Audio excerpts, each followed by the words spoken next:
Haunting Adeline part 33 chapter 27 the manipulator. আমি ঠিক ঘুমের গভীরে তলিয়ে যাচ্ছি, ঠিক তখনই দরজায় কড়কড় শব্দে শরীর কেঁপে ওঠে। দরজার দিকে তাকাই, সেটা শব্দ করে বন্ধ। কপাল কুঁচকে যায় বিভ্রান্তিতে। যখন নিজেকে বুঝিয়ে দিচ্ছিলাম যে আমি ভুল শুনেছি, ঠিক তখন চোখের কোণ দিয়ে দেখি এক টুকরো নড়াচড়া। একটা তীক্ষ্ণ নিঃশ্বাস ফেলে ঘুরে তাকাই, দেখি জেড আমার বারান্দার দরজায় বাহিরে দাঁড়িয়ে আছে। চেরির লাল আগুন চাঁদের আলোয় স্পষ্ট জ্বলছে। ঘুম পুরো উড়ে যায়। আমি উঠে বসে তীক্ষ্ণ দৃষ্টিতে তাকাই। কতক্ষণ ধরে এখানে দাঁড়িয়ে আছো তুমি, ক্রিপ? আমি ঠান্ডা গলায় বলি। জেড দরজাগুলো পুরোপুরি খুলে দেয়, মুখ থেকে ধোঁয়া বেরিয়ে আসে। অনেকক্ষণ সে সমান স্বরে উত্তর দেয়। সে সিগারেটের শেষাংশ বারান্দার বাইরে ছুঁড়ে ফেলে, তারপর হুড নামিয়ে নেয়। চাঁদের আলো তার উপর সরাসরি পড়ছে, তাকে এক মায়াবী আলোয় ঢেকে দিচ্ছে। এত অন্ধকার একজন মানুষ আলো এত উজ্জ্বল হয়, এ যেন বিরোধী সত্য। অযথা ময়লা ফেলো না। তুমি যখন জানো না আমি কাছে আসি, তখন তুমি অনেক বেশি শান্ত। সে মৃদু স্বরে বলে, ভিতরে চলে এসে দরজাগুলো বন্ধ করে দেয়।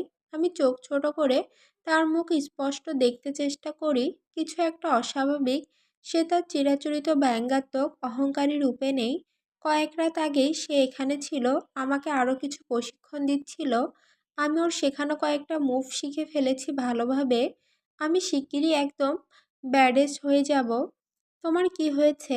আমি বলি, যদিও স্বরে তেজ নেই, যেন আজ সত্যি ওর জন্য উদ্বেগ বোধ করছি। আমি কপালে হাত দিয়ে দেখি জ্বর হলো কি না, হয়তো অসুস্থ হয়ে ভুল ভাবছি। সে ছায়া থেকে বেরিয়ে এসে কাছে আসে।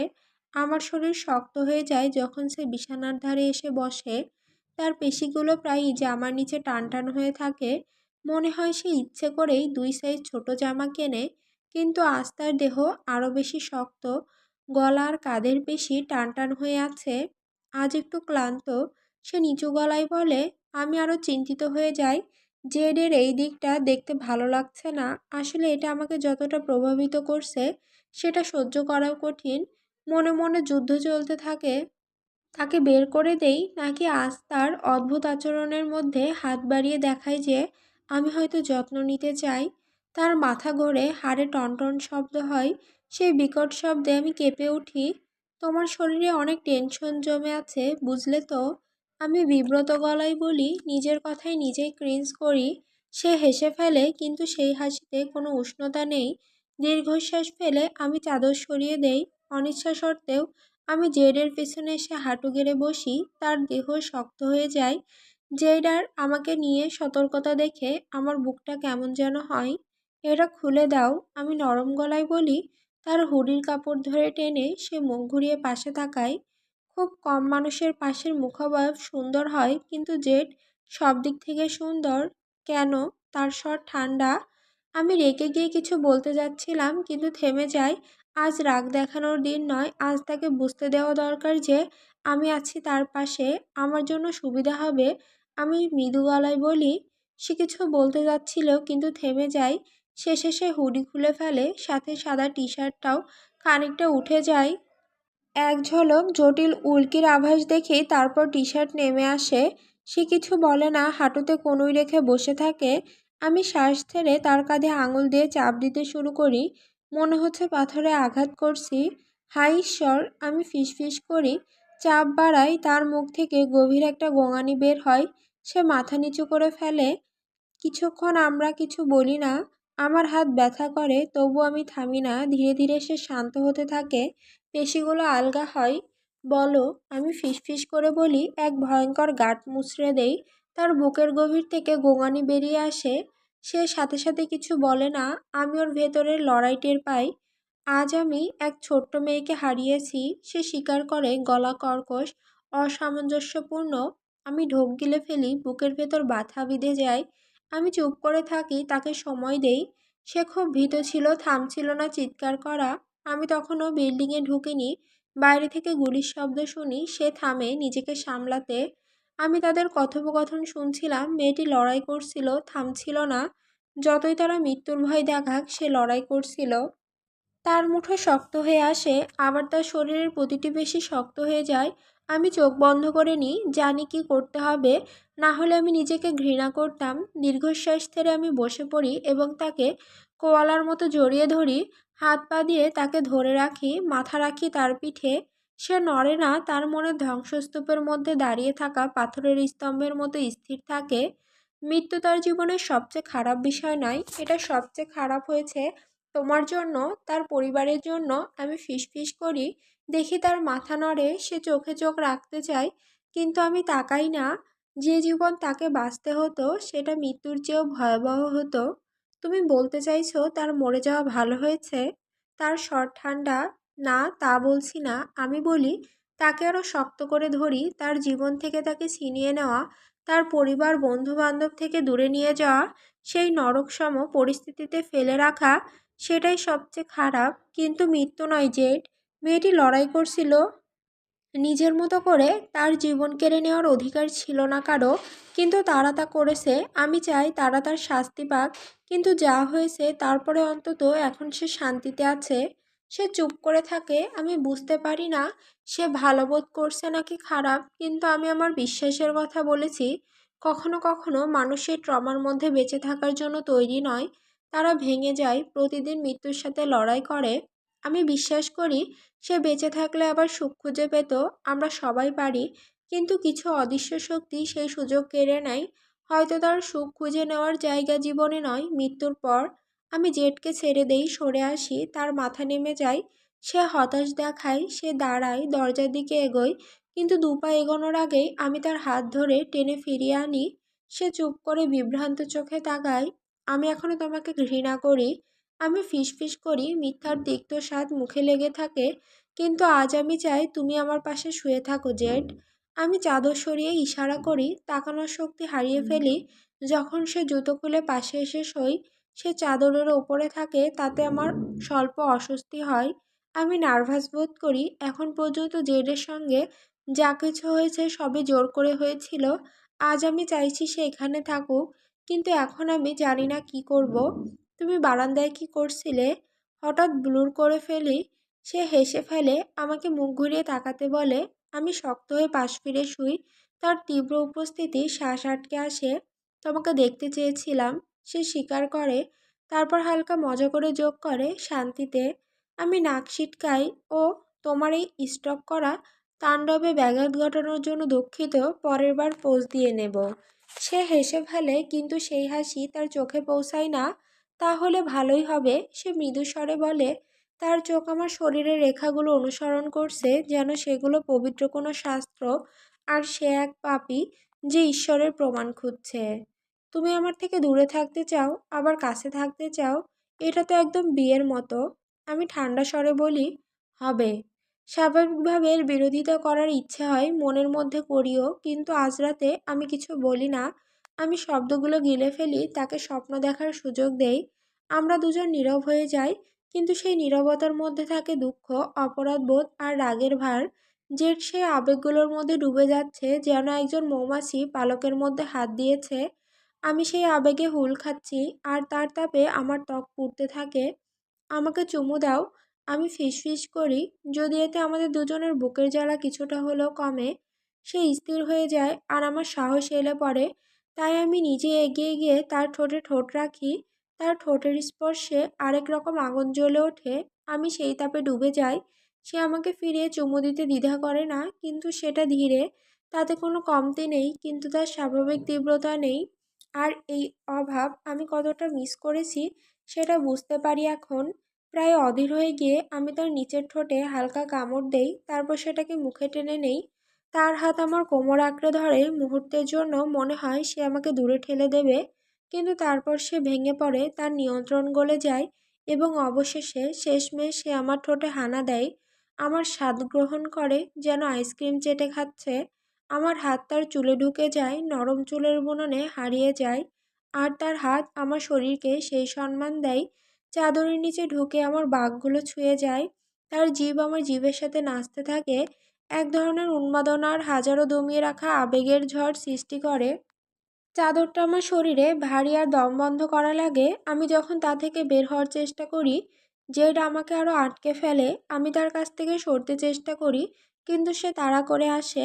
তার ঠোঁটের দিকে মুক্তি অসম্ভব হয়ে ওঠে। আমাকে ছেড়ে দাও, আমি ফিসফিস করি তার দাঁতের কামড়ের ফাঁকে। অ্যাডি, আমরা এটা আর এগিয়ে নেব না, সে চূড়ান্ত স্বরে বলে। কেন? আমি নিঃশ্বাস ফেলে বলি, আর আমার যুক্তিবোধ আমাকে ধমকায়। আমি তো খুশি হওয়ার কথা, কারণ প্রথমবার যখন আমি তোমাকে স্পর্শ করব তখন তুমি চাই তুমি আমাকে পুরোটা পাও, অল্প কিছু নয়। সে শ্বাস নেয়। আমি এখন সম্পূর্ণ নই, আর আমি তোমাকে পূজা করতে পারি না যখন তোমার চোখে সেই মেয়েটিকে দেখি। আমি হাত বাড়িয়ে তার দাগের ওপর আঙুল বুলিয়ে দেই। তার নিঃশ্বাস কেঁপে ওঠে। ঠিক আছে, আমি ফিসফিস করি। আমি বুঝতে পারি এখন সে কষ্টের মধ্যে আছে, আর আমি শুধু সাময়িক মনোযোগের উৎস। এটা আমাকে কষ্ট দেয় না, কারণ আমি জানি যে মেয়েটি তার মনে জায়গা করে নিয়েছে সে একটা ছোট মেয়ে, যে এখন মৃত, এক মৃত্যু, যার জন্য সে নিজেকে দোষী মনে করে। তুমি ঠিক বলছো, কিন্তু আমি চাই তুমি জানো এটা তোমার দোষ নয়। যতক্ষণ তুমি তাদের সুযোগ দেবে ততক্ষণ সেই হয়ে যেতে পারতো ভাবনাগুলো তোমাকে তাড়িয়ে বেড়াবে, জেড। কিন্তু তুমি যাদের বাঁচিয়েছো তাদের কথা মনে রেখো, তাদের ভুলে যেও না। সে কোনো উত্তর দেয় না, শুধু এগিয়ে এসে আমার ঠোঁটে হালকা চুমু খায়। আমি তাকে সেই জায়গা দেই। আমাদের চুমু এবার শান্ত, সেই আগুন এখন ধীরে দগ্ধ হতে থাকে, কিন্তু বাতাস না পেয়ে আর বেড়ে উঠতে পারে না। আমাদের এখন কোনো কিছুর প্রয়োজন নেই। সে মানসিকভাবে তৈরি নয়, আর আমি জানি না কোনোদিন হতে পারবো কি না। জেডের সাথে এই সম্পর্কটা বিভ্রান্তিকর, আর একদিন আমাকে এটি শেষ করতে হবে, তবে আজ রাতে নয়। আমার হাতে ফোন কাঁপতে থাকে। স্ক্রিনে মায়ের নাম দেখে আমি দীর্ঘশ্বাস ফেলি। মস্তিষ্ক থেকে না করার শব্দ উঠলেও আমি সবুজ বোতাম টিপে ফোন কানে দেই। হ্যালো মা, আমি বলি, স্বর স্বাভাবিক রাখার চেষ্টা করি। হ্যালো মার বাচ্চা, কেমন আছো? তার মাপা গলা শুনে আমার শরীর পাথরের মতো শক্ত হয়ে যায়। এটা স্বাভাবিক প্রতিক্রিয়া, কারণ বেশিরভাগ সময়ই তার কথার আড়ালে কটাক্ষ লুকানো থাকে। ভালো আছি, মেলার জন্য তৈরি হচ্ছি, আমি বলি, দায়ের দিকে তাকাই। আমরা দুজনেই আমার রুমে সাজছি, বাতাসে উত্তেজনার গন্ধ। আজ রাত সাটান স্যাফেয়ার, আর আমরা প্রতিবারই এখানেও দারুণ মজা করি। আমি জানি আজও আলাদা হবে না। আজ রাতে আমার মাথায় ভয়ঙ্কর পুরুষ আর অমীমাংসিত হত্যার মামলা থাকবে না। হয়তো সেই ভয়ঙ্কর পুরুষটিও, যাকে এক সপ্তাহ ধরে দেখিনি। ওই ভুতুড়ে মেলায় যাচ্ছ যেটাতে তুমি প্রতি বছর যাও? সে বিরক্তির সাথে বলে। আমি বুঝি না তুমি কিভাবে ওই জায়গাগুলোতে যেতে পছন্দ করো। ভয়ঙ্কর জিনিস থেকে আনন্দ খুঁজে বের করা একটা মানসিক রোগ, জানো? সে শেষের অংশটা ফিসফিস করে বলে, কিন্তু ফোনে সেটা স্পষ্ট শোনা যায়। আমি চোখ ঘোরাই। মা, কোনো কারণ ছিল কি ফোন করার? দায়া হেসে ওঠে। আমি তাকে রাগত চোখে তাকাই। হ্যাঁ, থ্যাঙ্কসগিভিংয়ে তোমাদের পরিকল্পনা কি জানার জন্য ফোন করেছিলাম। আমি আশা করি তুমি আর ডায়া আমাদের সাথে থাকবে। গলায় উঠে আসা বিরক্তির শব্দ আমি চেপে ফেলি। ডায়ার আমি প্রায় বিবাহিত দম্পতির মতো, দুই পরিবারে ছুটি ভাগ করে যাই। তার পরিবার বড়, উষ্ণ, হাসি খেলার মধ্যে ভরা, আর আমার পরিবার ছোট, শীতল। মা দারুণ রান্না করে, কিন্তু সেই উষ্ণতা নেই। হ্যাঁ, আমি নিশ্চিত করি। সাথে সাথে আমার মাথায় বোকামি করার ইচ্ছে আসে। শোনো মা। হুম। সে ধৈর্যহীন স্বরে উত্তর দেয়। আমি কি জিজির হত্যার ব্যাপারে কিছু জিজ্ঞাসা করতে পারি? দায়ের চোখ বিস্মিত হয়ে যায়। সে ঠোঁট নাড়িয়ে বলে, তুমি কি করছো? সে জানে, আমিও জানি মা এই বিষয়ে কথা বলতে চাইবে না, কিন্তু আমাকে জানতে হবে। মা হয়তো কিছু গুরুত্বপূর্ণ তথ্য জানে। সে দীর্ঘশ্বাস ফেলে। তুমি যদি ওই জায়গা থেকে চলে যাও তাহলে বলি। আমি উত্তর না দিয়ে চুপ থাকি, যদি এতে সে কথা বলে। তুমি কি গ্র্যান্ডপা জহানের সবচেয়ে কাছের বন্ধু ফ্রাঙ্ক সেইনবার্গকে চিনতে? সে এক মুহূর্ত চুপ করে থাকে। অনেকদিন এই নাম শুনিনি। সে বলে, আমি তাকে ব্যক্তিগতভাবে চিনতাম না, কিন্তু মা তার কথা বলতো। তার সম্পর্কে নানি কি বলতো? সে দীর্ঘশ্বাস ফেলে। শুধু বলতো জিজির খুনের আগ পর্যন্ত সে প্রায়ই আসতো, তারপর হঠাৎ উধাও হয়ে যায়। আমি ঠোঁট কামড়াই। তুমি কি গ্র্যান্ডপা জনের জুয়া খেলার অভ্যাস জানো? আমি আশার সুর লুকাতে পারি না, কিন্তু সে সেটা ধরে ফেলে। কেন জানতে চাচ্ছ, অ্যাডি? সে ক্লান্ত স্বরে এড়িয়ে যায়। কারণ আমি আগ্রহী। ঠিক আছে, আমি ফ্রাঙ্কের ছেলেকে মার্ককে দেখেছি। সে জিজির কথা বলছিল, সে তার কথা মনে রেখেছিল, আর কিছু জটিল কথা বলেছিল জনের জুয়া খেলার বিষয়ে। আমি স্বীকার করি না যে আমি নিজেই মামলা তদন্ত করছি। আমি চাই সে ভাবুক আমরা কেবল কথায় কথায় এটি নিয়ে কথা বলেছি। তুমি কিভাবে ওরকম একজন মানুষের সাথে যোগাযোগ করলে অ্যাডি? প্লিজ বলো তুমি তার সাথে দেহ বেচনি। আমি মাছি যদি মুখে ঢুকে যেত আমি টেরও পেতাম না। মুখ হা হয়ে থাকে, বুকের মধ্যে কেবল যন্ত্রণা। তুমি ভাবলে আমি এমন কিছু করতে পারি? আমি ধীরে বলি, কণ্ঠে ভেঙে পড়ার সুর স্পষ্ট। সে আবার চুপ করে যায়, হয়তো বুঝতে পারে সে সীমা অতিক্রম করেছে। তাহলে কিভাবে তার সাথে দেখা হলো? আমি নাক টেনে বলি, ছেড়ে দেই। কারণটা গুরুত্বপূর্ণ নয়, বরং সে যা ভাবে সেটাই। দায়ের প্রভাবশালী বন্ধুরা আছে, এক ডিনার পার্টিতে দেখা হয়। সে বলে আমি তার পরিচিত কাউকে মনে করিয়ে দিচ্ছি। আমি পরিবারের কথা বললে সে সংযোগ করে নেয়। আমি মিথ্যা বলি, ডায়া ভ্রু তুলে, কিন্তু কিছু বলে না। বুকের মধ্যে তীব্র ব্যথা অনুভব করি। তোমার নানি বলেছিল জনের জুয়া তাদের বিপদে ফেলে দিয়েছিল, কিন্তু জিজির মৃত্যুর কিছু আগে সব কিছু ঠিক হয়ে যায়। সে রাতে ফিরত দেরি করে, মেজাজ খারাপ করে জিজির সাথে ঝগড়া করত। ফ্রাঙ্ক ছিল তাদের সম্পর্কের মধ্যে। তোমার নানি বলতো জিজির মৃত্যুর কিছু আগে ফ্রাঙ্ক আর জিজির মধ্যে একবার ঝগড়া হয়েছিল। ফ্রাঙ্ক তাকে মাটিতে ফেলে দিয়েছিল আর বিশ্বাসঘাতকতা নিয়ে কিছু বলেছিল। আর আমি এর বেশি কিছু জানি না। এটাই ছিল তার ক্ষমা প্রার্থনা। বুকের ব্যথা কমেনি, তবু আমি তা গ্রহণ করি। আমি ভাবতে থাকি ফ্রাঙ্ক কেন এত রেগে গিয়েছিল। হয়তো ফ্রাঙ্ক তার বন্ধুকে হারানোর জন্য জিজিকে দোষারোপ করেছিল। জনের ব্যবহার খারাপ হয়ে যাচ্ছিল, আর তা শুরু হয়েছিল জিজির তার প্রেমে পড়ার পর থেকে। হয়তো ফ্রাঙ্ক মনে করত জন জোয়ার ফাঁদে পড়ার জন্য জিজি দায়ী। আরও একটা প্রশ্ন। আমি বলি তার ফোন রাখার ইচ্ছে বুঝতে পারি। তুমি কি মনে করো নানি সবসময় অ্যাডিকে চিলেকোঠায় যেত কেন? জানো কেন যেত? হ্যাঁ, আমি যখন ছোট ছিলাম মা একা থাকতে চাইলে ওখানেই যেত। আমি আসলে জানি না কেন, শুধু বলতো ওখানে গিয়ে ভাবতে ভালো লাগে। আমাদের কখনো ওখানে যেতে দিত না। কেন জিজ্ঞাসা করছো? তার কথায় আমার বুক ধপ করে পড়ে যায়। অপ্রয়োজনীয় এক চিন্তা মনের মধ্যে ঢুকে পড়ে। আমি যা খুঁজে পেয়েছি তা তাকে বলতে স্বাচ্ছন্দ্য বোধ করি না, তাই কাঁধ ঝাঁকিয়ে বলি, মনে হচ্ছিল নানিকে ওখানে অনেকবার যেতে দেখেছি, কিন্তু নিশ্চিত ছিলাম না, তাই জিজ্ঞাসা করলাম। ঠিক আছে, যদি আর কিছু না থাকে তাহলে তোমার বাবার জন্য ডিনার রান্না করতে হবে। আমি টেক্সট করে থ্যাঙ্কসগিভিং এর প্ল্যান জানিয়ে দেব। সে বলে বাই। আমি গুম গুম করে বলে ফোন কেটে দেই। সে কি বলল? ডায়া আসতে জিজ্ঞাসা করে, কিন্তু আমি জানি সে আসলে জানতে চাইছে মা কি বলেছে যে আমার মুখ এতটা আহত দেখাচ্ছে। আমি ঠোঁট বাঁকাই। সে ভাবল আমি মার্কের কাছে নিজেকে বিক্রি করেছি। তার মুখ হা হয়ে যায়, কিন্তু দ্রুত নিজেকে সামলে নেয়। এটা খুব বাজে কথা অ্যাডি। আমি দুঃখিত। সে বলে, মুখে সহানুভূতির ছাপ ফুটে ওঠে। ডায়া সবসময় ভালো পরিবারের মধ্যে বড় হয়েছে, কিন্তু সে যথেষ্ট সময় ধরে আমার সাথে আছে যাতে বুঝতে পারে মায়ের সাথে বড় হওয়া কেমন। আমি হাত নেড়ে বলি, সে এর চেয়েও খারাপ কথা বলেছে। ফ্রাঙ্ক সম্পর্কে কি বলল? আমি মায়ের বলা সব কিছু তাকে জানাই, এবং বলার পর সে বিস্মিত চোখে আমার দিকে তাকিয়ে থাকে। মার্কের কাছ থেকে রোনাল্ডো আর জন সম্পর্কে যা জেনেছিলাম সেটাও বলার পর তার একই প্রতিক্রিয়া হয়েছিল। সব কিছু শুনে মনে হচ্ছে জিজি নিজের প্রেমের জন্যই ঝামেলা ডেকে এনেছিল।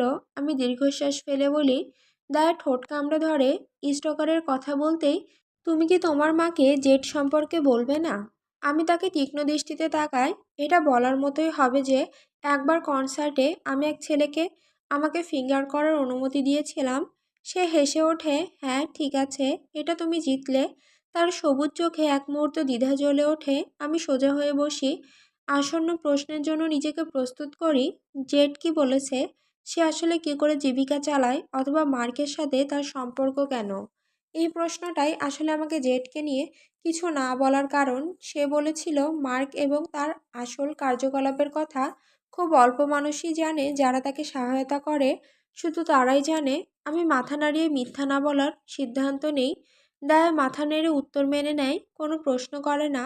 তার এই অন্ধবিশ্বাসে আমার ভেতরে থাকা অপরাধবোধ আরও ভারী হয়ে যায়। আমি তার চোখের সামনে মিথ্যে বলেছি, আর সে সেটা নিয়েই নিয়েছে। সে রামের একটি শর্ট গ্লাস হাতে দেয়। নাও, এটা খেয়ে নাও। হন্টেড কার্নিভালের আগে পিগ্রেমিং করাটা আইনসম্মত। আমি শর্টটি নিয়ে গিলে ফেলি। গ্লাস নামানোর পর মুখে হাসি ফিরে আসে। অ্যালকোহল এই অপরাধবোধ দূর করবে না, তবে অন্তত মায়ের আমাকে পতিতা বলার রাগ আর নেই। আমার মুখ দেখে সে হাসে। তুমি কি মনে করো এবার হন্টেড হাউসগুলো কেমন হবে? সে চোখে ব্রাউন শিমারি আইশ্যাডো লাগাতে লাগাতে জিজ্ঞাসা করে, মেকআপ শেষে সে ভয়ঙ্কর সুন্দর দেখাবে। আইশ্যাডো তার সেই ধূসর সবুজ চোখকে এমনভাবে উজ্জ্বল করবে যে সব দানবরা তার দিকে ছুটে আসবে। আমি জানি না, সবসময় অনুমান করা কঠিন। এটা এমন যেন আমেরিকান হরর স্টোরির পরের থিম অনুমান করার চেষ্টা করা। স্যাটান স্যাফেয়ারের হন্টেড হাউসগুলো সাধারণত একই থিমে সাজানো হয়। একবার বেশিরভাগ হাউস সাজানো হয়েছিল জেলখানার মতো, যেখানে প্রতিটি হাউস থেকে বের হওয়ার রাস্তা খুঁজতে হতো। এখন পর্যন্ত সেটাই আমার প্রিয় থিম। সেই বছরই দয়া ভয়ে প্যান্টে পোশাক পরেছিল। এখন সে অতিরিক্ত কাপড় সাথে আনে, আর আমি প্রতি বছর তাকে এটা নিয়ে খোঁটা দেই। তুমি রেডি? সে শেষবারের মতো চোখে মাস্কারা লাগিয়ে জিজ্ঞাসা করে। গার্ল, আমি তো জন্ম থেকেই রেডি। চলো পিশাব কর না। বিষ, সে ফিসফিস করে, কিন্তু আমার শয়তানি হাসির শব্দে তা চাপা পড়ে যায়। সাটান অ্যাফেয়ার আমার পৃথিবীর প্রিয় জায়গাগুলোর একটি। রাত নামলে মেলা জীবন্ত হয়ে ওঠে। হাসির শব্দ, ভয় আর উত্তেজনার চিৎকার, আর তেলে ভাজা খাবারের গন্ধে আনন্দে ভরে ওঠে। হন্টেড হাউস কার্নিভালের রাইড আর ফুড ট্রাকের ভিড়ে ঢুকলে মনে হয় যেন বিদ্যুতের মধ্যে হাঁটছি। আমি আর দায়ে ভিড়ে হারিয়ে যাই। যখন 5টা বাজে, চারপাশে অন্ধকার, আর কিছু দানব ভিড়ের মধ্যে মিশতে শুরু করেছে। আমার চোখ এক মেয়ের দিকে আটকে যায়। সে ভাঙা পুতুলের মতো সাজা, বেঞ্চে বসে খুশি মনে পিলি চিজ স্টিক খাচ্ছে। গ্রিলড মাংসের গন্ধে আমার মুখে পানি চলে আসে। আমি দায়াকে কনুই দিয়ে ঠেলা দেই আর মেয়েটার দিকে দেখাই। ও পুতুলের মতো সাজছে। দায়া গুনগুন করে। আমাদের দুজনের চোখ হাউসগুলোর দিকে যায়। এখনো আলো জ্বলছে না, তবে কিছু হাউজের থিম বোঝা যাচ্ছে। আমাদের শৈশব। আমি আসতে বলি। অ্যানিস প্লে হাউস নামের পুতুল বাড়ি আর টি ম্যাসকরোর নামের এক হাউস দেখে। প্রবেশপথে এক বিশাল টেডি বিয়ার, যার এক চোখ নেই, কান ছেঁড়া, আর গায়ে রক্তের দাগ, হাতে রক্তমাখা ছুরি ধরা। আমার নিজের শৈশবের স্মৃতি ভেসে আসে, যেমন প্রতিটি ছোট মেয়ের জন্য টেবিল ভরা পুতুল আর খালি কাপ নিয়ে বসে থাকতাম। এই হাউজে আরামদায়ক টি পার্টি হবে না, বরং খুনে পুতুল আর ভয়ঙ্কর দানবে ভরা হবে। এই অভিজ্ঞতা আমাদের সব শৈশবের স্মৃতি নষ্ট করে দেবে, তাই না? আমি বলি। ও হ্যাঁ, দায়া উত্তেজনা আর ভয়ের মিশ্রিত হাসি দিয়ে বলে। আমি তার হাত ধরে ফুড ট্রাকের দিকে এগিয়ে যাই। আমরা সবসময় খেয়ে নিই, তারপরে দানবদের কাছে ধরা দেই। কারণ কর্ন ডগ মুখে ঢোকানো অবস্থায় যখন পেছন থেকে কোনো দানব ঘাড়ে নিঃশ্বাস নেয়, তখন সেটা খুব অদ্ভুত লাগে। কি খেতে ইচ্ছা করেছে? আমি জিজ্ঞাসা করি, চোখের ক্ষুধায় মেনুর দিকে তাকাই। তুমি কিভাবে বেছে নাও? দায়া অভিযোগ করে, আমাদের অন্তত ভালো হটডগ আর ট্রাফল ফ্রাই খেতে হবে, আর ভাজা সবজি। ও আর হয়তো। তুমি যেভাবে বলছো তাতে বাছাই করা হচ্ছে না। ডায়া শুকনো গলায় বলে, ঠিক আছে, ওই পুতুল মেয়েটা ফিলি স্টিক খাচ্ছে, ওটা আর কিছু ফ্রাই নিলে কেমন হয়? আমি বলি, চলো পথ দেখাও। সে বলে বিরক্ত ভঙ্গিতে হাত নেড়ে। আমি কোনো হাসি দেই না। ক্ষুধার সময় খাবার নিয়ে আমি সিরিয়াস থাকি। খাবার হাতে পেতে পেতে আমি এত ক্ষুধার্ত হয়ে যাই যে কাঁপতে থাকি। ফ্রাইয়ের তেলে শস্য শব্দ হয়, আর আমরা তা গরম অবস্থায় মুখে ঢোকাই, আর জিভ পুড়ে গেলে হাওয়ায় নিঃশ্বাস ফেলি। বেঞ্চ খুঁজে পেতে পেতে আমার ফ্রাই শেষ, আর স্যান্ডউইচের কয়েক কামড় খেয়ে ফেলেছি। ডায় আমার চেয়েও আগে শেষ করে ফেলেছে, কারণ বেঞ্চ খুঁজে বের করার দায়িত্ব আমি নিয়েছিলাম। অবশেষে আমি বসে স্যান্ডউইচ মুখে পড়ে দেই। চিবানোর রস গাল বেয়ে গড়িয়ে পড়লেও কোনো ভ্রুক্ষেপ নেই। মনের কোণে ভাবি, জেট কি এখানে আছে, দূর থেকে আমাকে দেখছে। আমার এই অশোভন খাওয়ার ভঙ্গিতে কি সে বিরক্ত হবে? আমি চাই সে বিরক্ত হোক, তবে সেই হারামজাদা হয়তো বলবে, আমি তোমাকে নোংরা অবস্থায় পছন্দ করি, আর তখনই তার মুখে বমি করতে ইচ্ছে করবে। মিথ্যাবাদী। আমরা খাবার শেষ করার পর হাউসগুলোতে আলো জ্বলে ওঠে। অতিথিদের লাইন ধরার সময় শুরু হয়। আমি আর ডায়া অ্যানিস পেলে হাউজে দৌড়ে গিয়ে লাইনের সামনের দিকে জায়গা নেই। আমরা রেলিংয়ে হেলান দিয়ে দাঁড়িয়ে থাকি। তখন হঠাৎ ঘাড়ের পেছনে ঠান্ডা অনুভূতি গায়ে বেয়ে যায়। মনে হয় কারো দৃষ্টি পিঠে গর্ত করে দিচ্ছে। অ্যাডি পেছন থেকে এক গলা ভেসে আসে, সাথে কাঁধে হালকা টোকা লাগে। আমি ঘুরে দাঁড়ানোর জন্য প্রস্তুত হই। আমার চোখ বিস্তৃত হয়ে যায়। আমি ঘুরে দাঁড়িয়ে মার্কের মুখোমুখি হই। ও আমার সর্বনাশ! মার্ক! আমি অবাক হয়ে চেঁচিয়ে উঠি, জোর করে মুখে হাসি আনি। আমি কখনো অভিনয়ে ভালো ছিলাম না, বিশেষ করে যখন একজন পেডোফাইলকে দেখে খুশি হওয়ার ভান করতে হয়। তবে এখানে 4জন পেডোফাইল এসেছে। মার্কের সাথে ক্যালেরি আছে, তার তিনজন বৃদ্ধ পুরুষ, তাদের মুখ কিছুটা চেনা লাগছে, হয়তো তারাও কোনো না কোনো রাজনীতিক। কি অদ্ভুত কাকতালীয় ব্যাপার, আমি জানতাম না তুমি এখানে আসো। মার্ক বলে, তার চোখ বারবার ডায়ার দিকে চলে যায়। তোমার এই বন্ধুটিকে? ডায়া হাসে, তবে তার হাসিতে বিন্দুমাত্র আন্তরিকতা নেই। ডায়া, সে উত্তর দেয়। মার্ক তার এই অবহেলা টের পেয়ে মুখে কৃত্রিম হাসি আনে। তোমার সাথে দেখা হয়ে ভালো লাগলো, অ্যাডি। এরা আমার সহকর্মী, জ্যাক, রবার্ট আর মিলার।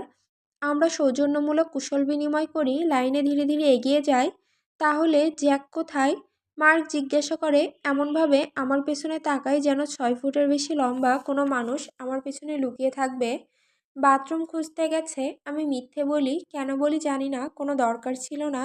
কিন্তু আমার অন্তরাত্মা বলছে, যদি মার্ক ভাবে আমি আর ডায়া এখানে একা এসেছি, তাহলে হয়তো কোনো ফাউল কাজ করার চেষ্টা করবে। জ্যাকের কথা যখন উঠল, মিলার কথা কেটে বলে, শুনেছি তোমরা দুজন খুব প্রেমে মগ্ন, তোমাদের দেখা কিভাবে হলো? আমার বুক ধক করে পড়ে যায়। এক মুহূর্তের জন্য মনে হয় মার্ক হয়তো সিনেমা হলে যা হয়েছিল তা জেনে ফেলেছে। তবে সাথে সাথে মনে পড়ে জ্যাড আমাকে বাড়ি পৌঁছে দিতে দিতে বলেছিল ক্যামেরাগুলো মুছে ফেলা হয়েছে। মিলারকে দেখে মনে হয় তার সাথে সবসময় একটা অক্সিজেন ট্যাঙ্ক থাকা উচিত। মার্ক 80-র ঘরে পা দিয়েছে, আর বাকিদের বয়সও কম নয়। তবে মিলারকে দেখে মনে হয় মধ্যাকর্ষণকে অমান্য করে সে কোনোভাবে সোজা হয়ে দাঁড়িয়ে আছে। আমি সেই বানানো গল্পটাই বলি যা জেড একবার বেইলিসে বলেছিল। আশা করি তখন জেডকে ঘিরে যে রাগ আর সন্দেহ আমার চোখে থাকতো তা আজ ভালোবাসার চোখে রূপ নিয়েছে। ক্যালেরি নিজের নরম গলার কয়েকটি প্রশ্ন করে, যেমন আমরা কতদিন ধরে একসাথে, আর বিয়ের কোনো প্ল্যান আছে কি না। ঘামে আমার কপাল ভিজে যায়, মুখ থেকে মিথ্যে বের হতে থাকে। যেমনভাবে আমার আঙুল থেকে গল্পের জগৎ তৈরি হয়। সৌভাগ্যক্রমে কয়েক মিনিটের মধ্যেই আমরা লাইনের সামনে গিয়ে পৌঁছে যাই। মার্ক আর তার চিপি বন্ধুদের হাত থেকে মুক্তি পাই। যদিও আমরা হাঁটছি এক দমবন্ধ হন্টেড হাউজে, তবু ভেতরে ঢুকে মনে হয় হালকা লাগছে। ঘরটা গোলাপি রঙের রাঙানো, সাদা কাঠের মাঝে চারপাশে ফ্রিলস আর মরা ছোট মেয়েদের হাসির আওয়াজ ভেসে আসছে। হলওয়ের নিচ দিয়ে তাকিয়ে দেখি 6 ফুট লম্বা একটা পুতুল হেঁটে যাচ্ছে। রঙিন ধোঁয়ার মধ্যে তার শরীর বিকৃত, মুখে রক্ত। ঠিকমতো দেখার আগেই তা হাওয়া হয়ে যায়। আমি আর ডায়া পরস্পরের গায়ে গুটি মেরে থাকি। ডান বাম তাকাই, যেখানে যাব বুঝতে পারি না। একজন ছায়া থেকে বেরিয়ে আসে, তার মুখের চামড়া খসে পড়ছে, রক্তে ভিজে আছে। আরেকজন পুতুলের সাজে থাকা মেয়ে বেরিয়ে আসে রক্তমাখা ছুরি হাতে। এত হঠাৎ ঘটে যায় যে আমি পিছিয়ে যাই, দায়ের চিৎকার কানে বিদ্ধ করে। তারা আমাদের তাড়া করে। আমরা ছুটে যাই এক লিভিং রুমের দিকে, যেখানে নীল সোফার পাশে এক ম্যানিকুইন বাচ্চা প্রসব করছে। ভালো করে তাকানোর সুযোগ পাই না, এর মধ্যে আরেক দানব আমাদের উপর ঝাঁপিয়ে পড়ে। আমি হেসে উঠি চিৎকারের মধ্য দিয়ে। এক মেকানিক্যাল ম্যানিকুইন থেকে দৌড়ে পালায়, যে গ্রিম রিপার এর মতো দেখতে। দায়ের নখ আমার হাতে গেঁথে যায়। নানান দানব আর পুতুল একে একে আমাদের সামনে ঝাঁপিয়ে পড়ে, মুখোমুখি এসে আমাদের ভয় পাইয়ে দেয়। স্যাটেন অ্যাফেয়ারের এত জনপ্রিয় হওয়ার অন্যতম কারণ হলো তারা খুব যত্ন নিয়ে অভিনেতা নির্বাচন করে। তাদের মেকআপ সেরা, আর তারা জানে কিভাবে ভয় দেখাতে হয়। আমরা ঘুরে ফিরে আবার ফয়েতে ফিরে আসি। তবে এবার আমাদের সিঁড়ি বেয়ে তাড়া করা হয়। ড্যাশ সিঁড়ির ধাপে হোঁচট খায়, আর তার গালাগালি শব্দ আমার অট্টহাসিতে হারিয়ে যায়। চল দূরে যা, সে হাসির মধ্যে চিৎকার করে। চোখে এখনো ভয়, তবুও সে দৌড়ে সিঁড়ি বেয়ে উপরে উঠে পালানোর চেষ্টা করে। অবশেষে আমরা অপরে পৌঁছে যাই। হাঁপাতে হাঁপাতে হাসি আর ভয় একসাথে মিশে আমাদের মেঝেতে ফেলে দেয়। দানব আমাদের ছেড়ে দেয়। আমরা উঠে দাঁড়িয়ে হলওয়ের দিকে যাই। ফ্ল্যাশিং স্ট্রব লাইট চোখে ধাঁধা লাগায়। ধোঁয়ায় চারপাশ অদৃশ্য হয়ে যায়। হলওয়ের এক পাশ শেষে এক বিশাল ম্যানিকুইন দাঁড়িয়ে আছে। তার চামড়া পুড়ে বুদবুদ হয়ে আছে, রক্তমাখা অস্বাভাবিক বড় মুখ আর হলুদ চোখ ভয়াবহতা বাড়িয়ে তোলে। আমরা পাশের রুমে ঢুকে পড়ি, সেই দানবের কাছ থেকে দূরে সরে যাই। ঘরটা দেখতে পুতুলের বেডরুমের মতো, গোলাপি আর সাদা রঙের সাজ, ছোটোখাটো বিকৃত পুতুল ভর্তি, আর একপাশে রাখা আয়না, যাতে মনে হয় পিছনে কিছু দেখা যাবে। ঘরটা নির্দোষ দেখালেও স্টব লাইট হঠাৎ হঠাৎ জ্বলে ওঠে। নীল, বেগুনি আর গোলাপি ধোঁয়া আমাদের চারপাশে ঘুরতে থাকে, আর পেছনের সঙ্গীত এক ভয়ঙ্কর পরিবেশ তৈরি করে। হঠাৎ বিছানার নিচ থেকে এক ভয়ঙ্কর পুতুল বেরিয়ে আসে, তার শরীর বাঁকানো আর হামাগুড়ি দিয়ে আমাদের দিকে এগিয়ে আসে। আমি আর দায়া একসাথে চিৎকার করে উঠি, একে অপরের উপর পড়ে গিয়ে কোনোভাবে তার থেকে দূরে সরে যাই। আমরা অন্যদিকে দরজার দিকে দৌড়ে যাই। আরেকটি রুমে ঢুকে পুরো হাউজের পার হতে 10 মিনিটের মতো লেগে যায়। আমার অ্যাড্রিনালিন ধীরে ধীরে নেমে আসে, তবু প্রতিটি দানবের তারার মধ্যে দিয়ে যেতে যেতে শরীরের ভেতরে অন্যরকম অনুভূতি জাগে। এই ভয় আর উত্তেজনা এক অদ্ভুত নেশা, যা আমি একা ঘরে ফিরে গিয়ে ছাড়া মেটাতে পারি না। সিঁড়ি বেয়ে নামার সময় দূর থেকে এক তীক্ষ্ণ চিৎকার শুনি। মনে হয় কেউ জ্যাকেল বলে ডাকছে, কিন্তু ভিড় আর চিৎকারে স্পষ্ট শুনতে পাই না। হাউস থেকে বেরিয়ে আসার পর আমরা গভীর নিঃশ্বাস নিয়ে ঠান্ডা বাতাস গলায় টেনে নিই। এই ঠান্ডা বাতাস ফুসফুসে এক স্বস্তির পরশ বুলিয়ে দেয়। তবে একটাই অসুবিধা, হাউজের ভেতরে প্রচণ্ড গরম হয়ে যায়। পরের কয়েক ঘন্টা আমরা হাউজের ফাঁকে ফাঁকে বিভিন্ন রাইডে দৌড়াদৌড়ি করি। আবিরাম অ্যাড্রিনালিনের সাথে অন্যরকম রোমাঞ্চ মিশিয়ে দেয় রাইডগুলো। বাতাসে ভেসে দ্রুতগতিতে ছুটে চলার অনুভূতি আমার কোনোদিন পুরনো হবে না। এই সময়গুলোতে মনে হয় কেউ আমাকে ধরতে পারবে না, কেউ আমাকে আঘাত করতে পারবে না, কেউ আমাকে ধরতে পারবে না। এখনকার দিনে এটাই একমাত্র সস্তা রোমাঞ্চ, যা আমাকে আমার নৈতিকতা আর মানসিক স্থিতি বিসর্জন না দিয়ে উপহার দেয়। ডায়েরি, 25শে ফেব্রুয়ারি 1946। ফ্রাঙ্ক আমার সাথে সম্পর্কের ব্যাপারে কথা তুলেছিল। আমি অবশ্য অস্বীকার করেছি, কিন্তু সে বিশ্বাস করেনি। সে জনের খুব ভালো বন্ধু ছিল, আর একসময় আমারও ভালো বন্ধু ছিল, কিন্তু এখন আর তেমন নেই। তার মেজাজ ছোট হয়ে গেছে, আর কখনো কখনো মনে হয় সে আমার দিকে তাকাতেই পারে না। সে আমাকে সেই সম্পর্ক শেষ করতে বলেছে, কারণ সে বলেছে আমি সেই মানুষটিকে কষ্ট দিচ্ছি যে আমাকে পৃথিবীর সবচেয়ে বেশি ভালোবাসে। তার দিক থেকে জনের প্রতি তার এই আনুগত্য আমি বুঝতে পারি, কিন্তু তার আনুগত্য আমার কাছে কিছুই নয়। আমি তার কাছে কোনো ঋণী নই। আর সে কারণেই আমি তাকে বলতে পারিনি যে আমি কখনো রোনাল্ডোর সাথে দেখা করা বন্ধ করব না। তবে মনে হয় বলা লাগেনি। সে আমার মুখের দিকে তাকিয়ে বুঝে নিয়েছিল, আর এক মুহূর্তের জন্য সে প্রায় ভেঙে পড়ার মতো দেখাচ্ছিল। হয়তো আমি হলেও তাই হতাম, যদি আমার সেরা বন্ধু জনের মতো হয়ে যেত। আমার মনে হচ্ছে আমার ডিভোর্স নিতে হবে।